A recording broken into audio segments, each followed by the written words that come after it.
Meus amados, a paz do Senhor Jesus Cristo. Aqui quem vos fala é o pastor Adson Diniz, um dos pastores adjuntos ali na Assembleia de Deus Matriz, em Madureira. No nosso campo de Madureira, eu estou aqui com a Bíblia, que é um manual de fé, regra e conduta da igreja. O manual de fé, de regra e de conduta da igreja é a Bíblia. A Bíblia é a revelação máxima de Deus entregue à humanidade em forma de linguagem humana. E preocupado, não eu, mas o Espírito Santo colocou no meu coração a preocupação do coração de Deus através do Senhor Jesus Cristo, que é tempo de nós resgatarmos as nossas raízes. Eu tive um sonho um tempo atrás que eu estava no alto de uma comunidade e via a juventude da nossa geração, uns preocupados com armas, outros preocupados com a mídia, preocupados com os aparelhos celulares, né? Eu olhava eles ali distraídos com essas coisas e eu chegava perto deles com muitas Bíblias. E o Senhor, nesse sonho, na visão, disse: eu vou te fazer andar nas comunidades do Rio de Janeiro, nas comunidades dessa nação, para que você faça com que a minha palavra, que é a Bíblia, chegue na mão deles. E Deus falou: é tempo de resgatar a identidade da igreja que está perdida nessa nação, porque a geração de cristãos dos nossos dias estão deixando o livro de fé, regra e conduta da igreja fora dos seus corações. Estão distraídos com tudo. E o Senhor falou que era tempo a gente começar a chamar a atenção da nossa geração para resgatar a identidade da igreja e trazer a igreja de volta para a palavra do Senhor, para a Bíblia. E Deus colocou no meu coração de montar esse estudo. Eu queria que você prestasse bastante atenção, que é a primeira parte do estudo resgatando a identidade da igreja nos nossos dias. A Bíblia, manual de fé, regra e conduta dada por Deus à humanidade em forma de linguagem humana a serviço do Rei Jesus.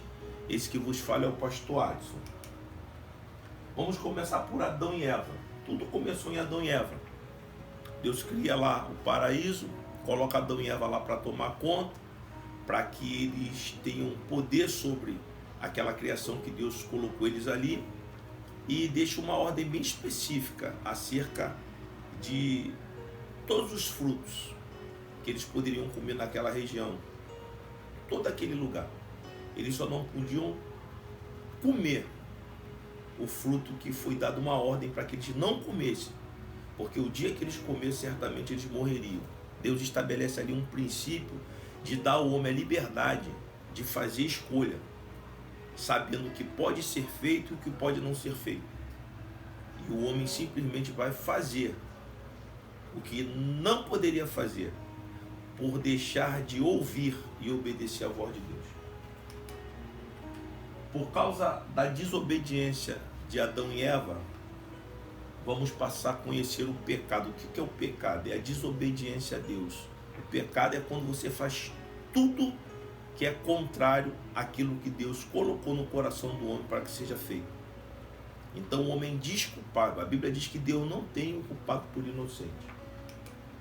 O que acontece após o pecado de Adão e Eva? Vêm as consequências desse pecado. As consequências desse pecado, porque após a desobediência, as consequências do pecado entram no mundo dos homens. E vai vir a morte espiritual, a morte física e a morte eterna. As consequências que vão vir sobre o mundo dos homens, que vai cair sobre Adão e Eva e toda a sua descendência. A morte espiritual, perda do relacionamento com Deus. Após a desobediência de Adão e Eva, eles, ao invés de procurarem Deus para confessar o erro, procurarem Deus para falar do que aconteceu, eles se escondem, eles fogem. E isso nos ajuda a entender que quando o homem peca, ele quebra o relacionamento com Deus, ele perde o relacionamento com Deus, ele tenta se esconder, ele tenta fugir da presença de Deus para não dar conta os erros que ele cometeu, da desobediência que ele cometeu. Então a primeira morte que entra no mundo dos homens é a quebra do relacionamento do homem com Deus. E por não se arrepender, por não buscar reconhecer, eles acabam sendo expulsos do lugar aonde na virada do dia o Senhor virava para estabelecer o relacionamento com eles. Eles acabam sendo expulsos dali. Então, primeira morte, a morte espiritual, a quebra do relacionamento com Deus. A segunda morte é a morte física. A partir dali, o pecado vai se tornando cada vez mais comum na vida daquela geração e das gerações posteriores, que Deus, quando chega na época mais à frente, ele vai estabelecer um período de até 120 anos para que o homem viva sobre a terra. Então o homem passa a ter um limite de vida e ele agora vai sofrer os danos da segunda morte, que é a morte física. E a terceira morte é a morte eterna. É a morte que, se o homem não tiver um plano de salvação para justificar ele do seu pecado e restabelecer de volta a ele o relacionamento com Deus para viver eternamente com Deus, ele vai morrer e eternamente ele vai ficar debaixo de condenação sem a presença de Deus. Então olha o que o pecado de Adão e Eva trouxe para eles e para os seus descendentes e para a sua posteridade, chegou até nós e vai continuar assim. Por quê? Porque a Bíblia diz que todos pecaram e destituídos estavam da presença de Deus. Mas Deus já tinha um plano de salvação no seu projeto para, no tempo oportuno, apresentar para que todos tivessem a oportunidade de serem salvos através desse plano de salvação. A partir dessa desobediência de Adão e Eva, o pecado entra, as consequências do pecado vêm e ela cai sobre os descendentes de Adão e Eva. Até porque lá no paraíso, o diabo, ele através da serpente, vai trabalhar o poder de sedução. Eva distraída vai pegar o fruto, vai comer, vai levar para dentro da sua casa, vai dar a Adão. Adão também distraído, dando ouvido à sua mulher, vai comer aquele fruto. Então as consequências do pecado entram naquele mundo, caem sobre a vida deles, sobre os seus descendentes, a sua posteridade. E aqui agora a gente vai ver, dentro da carne de Adão, as consequências do pecado deles. Caim e Abel. Caim com o coração revoltado, porque Abel oferecia qualidade de sacrifício para Deus. Caim oferecia quantidade, então ele se irou contra o irmão dele. Como ele não podia tocar em Deus, ele pegou e deixou entrar no coração dele um sentimento de querer matar o irmão. Deus foi lá e conversou com Caim, disse: Caim, existe um sentimento ruim no teu coração, ele está rondando a tua mente, mas cabe você dominar. Em momento algum, Deus botou a mão na cabeça de Caim e falou: está amarrado, Satanás, mão para trás, quem é que está aí? Em momento nenhum, porque o homem é responsável pelas escolhas que faz. E naquele momento ali, mesmo sendo influenciado pelo mal, porque Caim estava com os pensamentos ruins, Deus tratou com Caim, porque o mal só ia ter poder sobre Caim se ele deixasse aquele mal entrar no coração dele. E Deus falou assim: cabe a você dominar. Caim, revoltado e cheio de inveja, ele não deu ouvido a Deus. O que ele faz? Ele vai lá e mata o irmão dele, Abel. E as consequências do pecado dele sobre Abel caem sobre a cabeça dele. Então ele vai passar a fugir ali, vai levar uma das suas irmãs e ele vai atravessar para o outro lado daquela região, e ali ele vai dar seguimento à sua família e à descendência que vai sair do relacionamento dele com a irmã dele para aquela região ali, a qual ele vai foragido da presença de Deus com uma marca que Deus colocou nele, para que qualquer um que encontrasse ele não tirasse a vida dele, mas saberia que ele foi alguém que foi rejeitado por Deus, alguém que foi lançado fora da presença de Deus, não porque Deus quis lançar, mas porque Deus orientou ele a não fazer o mal. Ele fez o mal e continuou achando que estava certo. Então ele acabou sendo expulso da presença de Deus, não porque Deus o expulsou, mas as escolhas erradas que ele fez expulsou ele do relacionamento com Deus. Abel então morre. O que vai acontecer?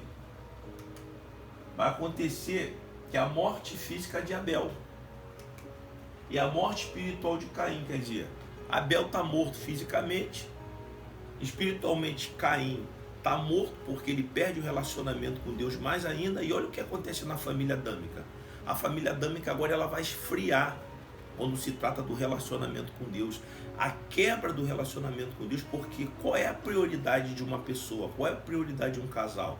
Qual é a prioridade de uma família? Qual é a prioridade de uma sociedade? É a presença de Deus, a presença do seu Criador. E quando essa presença de Deus ela é tirada, perdida, ou não se dá valor a ela, essa pessoa, esse casal, essa família, essa sociedade, ela vai entrar em colapso, ela vai entrar em caos, porque o que mantém e sustenta todas as coisas é a presença de Deus.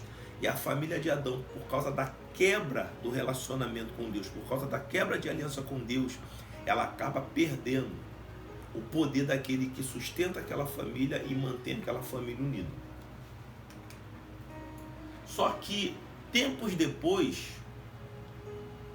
Deus vai se lembrar daquela família, porque existe uma promessa para aquela família, existe uma aliança que foi quebrada por culpa dele com aquela família.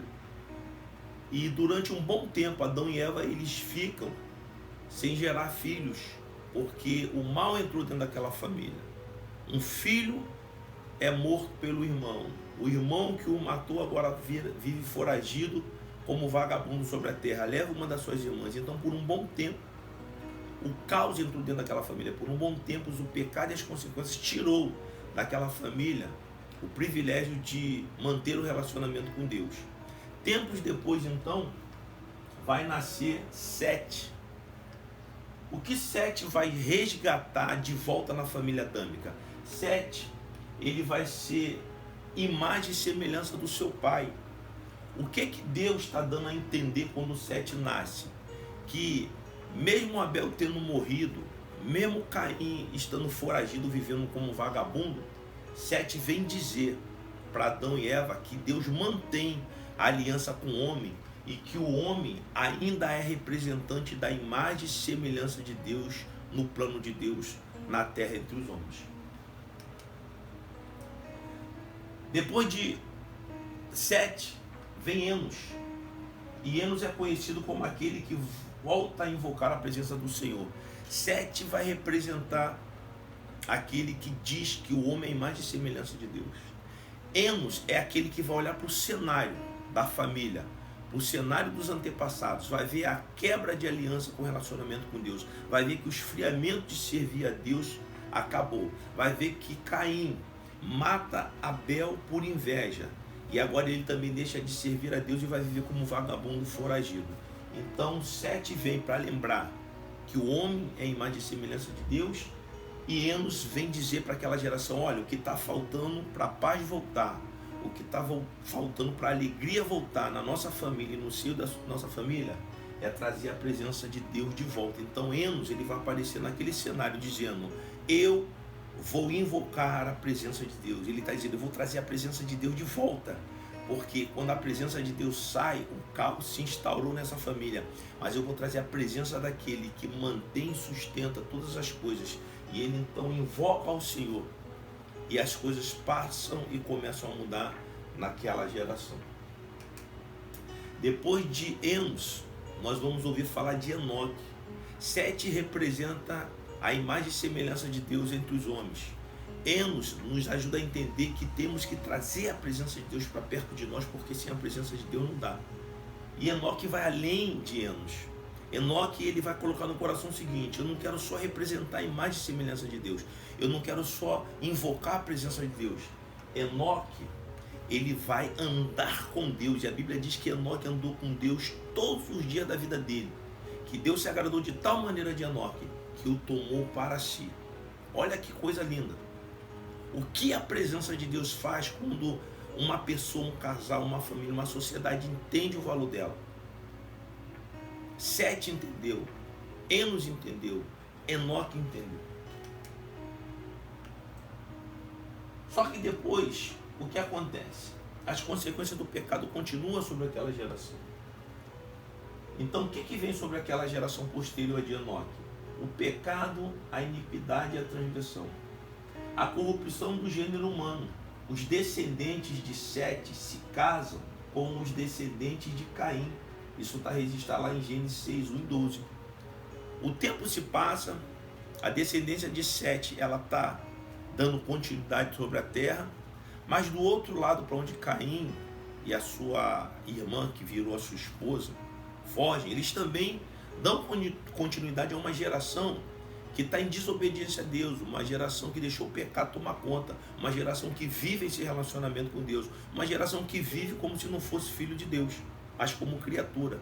Lá na frente, os descendentes de Sete, eles vão olhar os descendentes de Caim, as mulheres que descenderam ali da linhagem de Caim, e eles vão se namorar e vão se unir a elas, e diz que nesse período vão nascer os homens de grande poder, de grande autoridade, homens que vão construir cidades, homens que vão serem famosos, homens que vão serem respeitados, homens que vão exercer um poder sobre outros.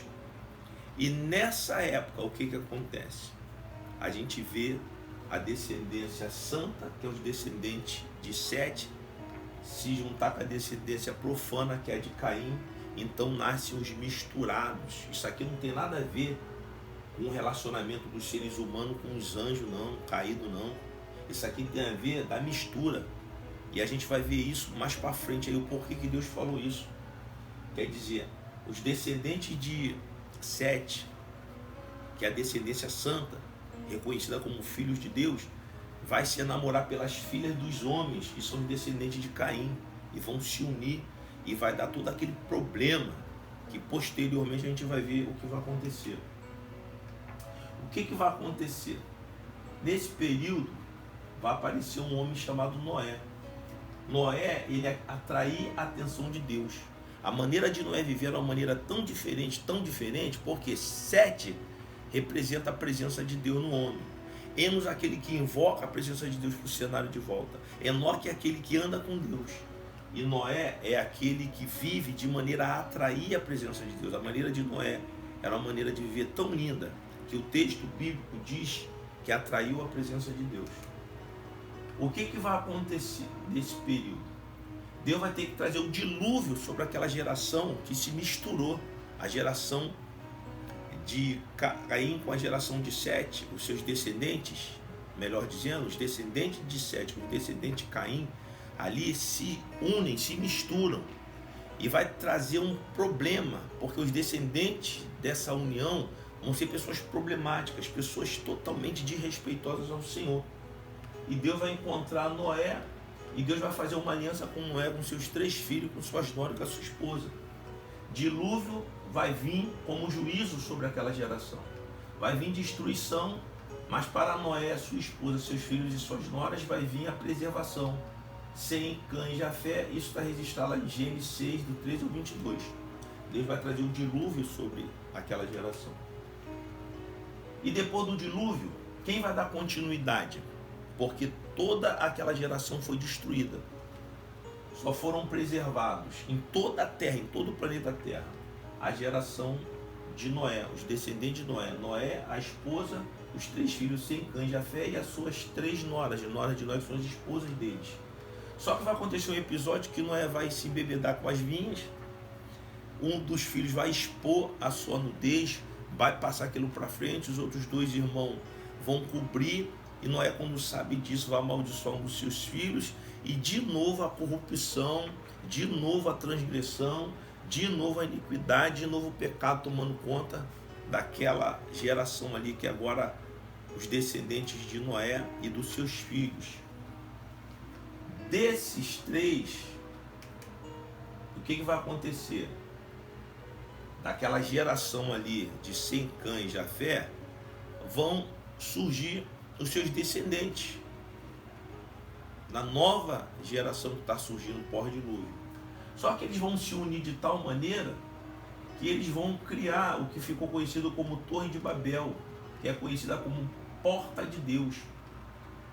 E Deus, vendo o que eles estavam fazendo, desce, e ali Deus confunde ele através dos idiomas. Só havia um idioma na terra naquela época, e Deus então vai fazer surgir os outros idiomas.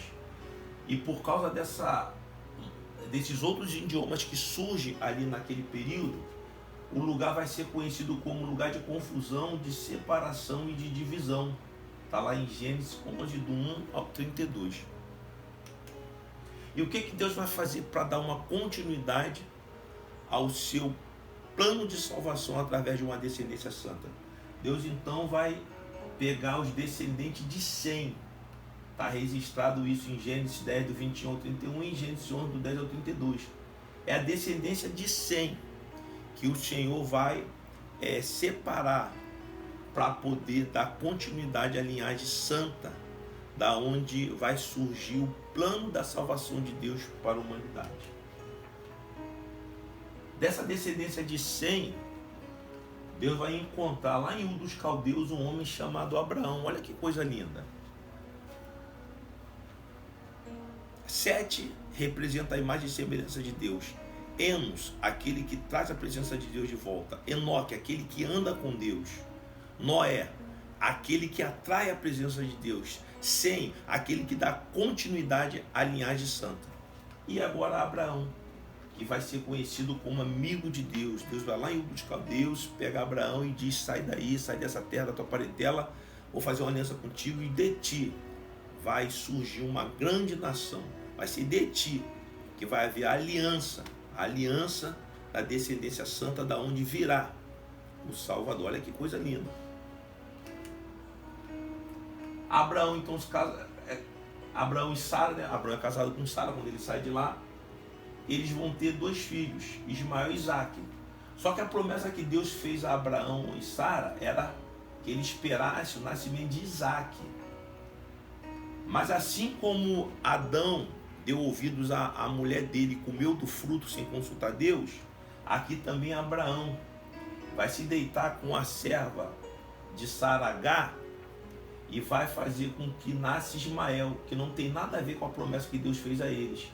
E por causa dessa desobediência aqui, até hoje tem uma guerra entre os ismaelitas e os descendentes de Isaac. Até hoje ali, para aquela região do Oriente ali, acontece. Isaac, então, ele vai nos ajudar a entender que se Abraão representa um amigo de Deus na terra, Isaac, ele vai ser aquele que mantém a amizade com Deus. Ele entende que a amizade com Deus que o pai dele tinha era tão boa, fez bem a eles, que Isaac mantém essa amizade. Então Isaac vai casar com Rebeca, e da descendência deles vai vir Esaú e Jacó, os 2 filhos de Isaac e Rebeca. O que vai acontecer? Vai acontecer que Esaú, ele é desrespeitoso, porque Deus tinha falado para Abraão o seguinte: Abraão, não pegue os seus filhos e dê aos filhos da terra, e nem pegue os filhos da terra e deixe entrar nos seus filhos. Mantenha uma linhagem santa entre vocês.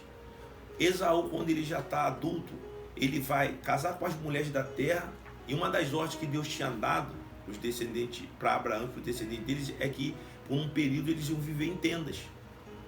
O que ele faz, Esaú? Ele vai construir casas e ele vai se casar com as mulheres da terra. Ele vai desprezar o privilégio que ele tinha de primogênito e da primogenitura.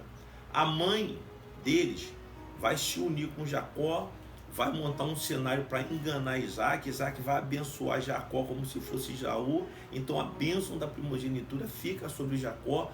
Por causa desse cenário arranjado ali pela mãe e pelo filho mais novo, o caos entra dentro daquela família. Agora Jacó tem que fugir para a terra dos parentes da mãe dele. Esaú sai de casa chateado ali, não quer mais contato com a família por causa do que aconteceu. E Isaac, muito triste por ter sido enganado pela esposa e pelo filho acerca do filho mais velho, e acaba também recebendo ódio do filho mais velho por ter feito aquilo. Olha que coisa louca que acontece com aquela família. Mais uma vez, Eva acaba fazendo o que não era para fazer, e Adão ouve. Sara acaba fazendo o que não era para fazer, Abraão ouve. E agora Isaac, agora dentro de um engano, fazendo, a esposa dele fazendo o que não era para fazer, acaba ele deixando o engano entrar e dar toda essa confusão na sua família. Mas Deus nunca perdeu o controle de nada, porque tudo está dentro do controle de Deus. Só que agora esse Jacó, que vai ser chamado de Israel, ele vai ter um tratamento na casa de Labão, e lá no Val de Jaboque ele vai ser transformado por Deus. Coisa linda, né? Abraão, amigo de Deus. Isaac, aquele que mantém a amizade com Deus. E Jacó é aquele que é transformado por Deus. Aquele que precisou ter o caráter moldado por Deus. Senão ele também ia rejeitar, não ia valorizar a presença de Deus e teríamos problema em relação à descendência santa. Jacó e Israel. Ele vai trabalhar durante 7 anos para ter a Raquel, que é a mulher que ele ama, só que ele vai ser enganado pelo seu sogro Labão e vai dar Léia a ele. Depois ele vai trabalhar mais 7 para poder ter a sua amada Raquel, e vai ficar ao longo de 20 anos ali depois para poder juntar valores, a juntar dádivas, a juntar riquezas. Então ao longo de 20 anos é o que vai acontecer. Mas há um projeto de Deus nesse negócio aqui. Por quê? Porque de Léia, os filhos de Léia são Rúben, o primogênito de Jacó, e depois Simeão e Levi, Judá, Issacar e Zebulon. Está registrado lá em Gênesis 35, 23. Ele vai ter esses filhos, o Jacó, que foi mudado por Deus, chamado agora de Israel, vai ter esses filhos com Léia, que é a esposa dele legítima, porque foi a que foi dada. Por causa da guerrinha de Léia com a irmã dela, Raquel, ela vai pegar Zilpa, que é a serva dela, e vai dar como esposa a Jacó, e dela, Zilpa, vai nascer Gade e Asser, como está registrado em Gênesis 35, 26. Os filhos de Zilpa, a serva de Léia, Gade e Asser. Esses são os filhos de Jacó que lhe nasceram em Padã Arã, Gênesis 35, 26. Raquel vai ser ouvida por Deus, Deus vai se lembrar de Raquel, vai abrir a madre dela, que ela era estéril, e vai fazer com que ela venha ter 2 filhos, que vai ser José e Benjamim. Isso está registrado lá em Gênesis 35, 24. Depois, a serva de Raquel, Bilá, ela vai gerar também 2 filhos com Jacó, e vai nascer Dan e Naphtali. Isso está registrado lá em Gênesis 35, 25. O que vai acontecer aqui? Os 12 patriarcas dessa aliança que surge ali, meio que embolada, na casa de Labão com Jacó e suas filhas, e as servas das suas filhas, né? Léia, Zilpa, Raquel e Bila, vão nascer o que vai ser conhecido como até hoje os 12 patriarcas, que são eles: Rúben, Simeão, Levi, vou colocar aqui. Rúben, Simeão, Levi, Judá, Issacar e Zebulão, que são os filhos de Jacó com Léia, Dan e Naphtali, ou Naphtali, Gade, Asser, José e Benjamim. Os 12 patriarcas. Jacó, que teve o caráter transformado para Israel, Deus, através dele e das suas esposas Léia, Raquel e as servas delas, Zilpa e Bila, vai dar início à descendência santa através dos 12 patriarcas: Rúben, Simeão, Levi, Zebulon, Judá, Issacar, Naphtali, Dan, Asser, Gade, Benjamim e José. São os 12 patriarcas que daqui vai descender o que nós conhecemos hoje como a nação de Israel. Eu vou parar aqui para não ficar muito longo o vídeo, e na segunda parte desse estudo eu vou dar continuidade aqui, porque dos 12 patriarcas vão se destacar esses 3, Judá, Levi e José. E eu vou explicar o porquê. Que Deus tenha misericórdia de nós. Na segunda parte desse vídeo daremos continuidade ao estudo. Aqui quem vos falou foi o pastor Adson Diniz, um dos pastores na Assembleia de Deus, Matriz ali Madureira, do Cão de Madureira. Deus colocou no meu coração como tema desse estudo, resgatando a identidade da igreja nos nossos dias.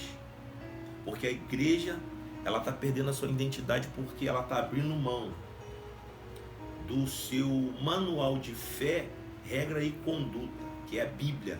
E nós precisamos voltar às origens da igreja, da identidade certa da igreja, que é um compromisso com a palavra de Deus para entender tudo aquilo que Deus deixou aqui dentro, para compreendermos o plano de salvação de Deus através de Jesus e como devemos nos comportar até o dia que a trombeta vai soar, Jesus sobre as nuvens vai vir e a igreja santa vai ser tirada dessa terra. Deus abençoe em nome de Jesus Cristo. Aqui quem vos falou foi o pastor Adson Diniz. Até a segunda parte em nome do Senhor Jesus.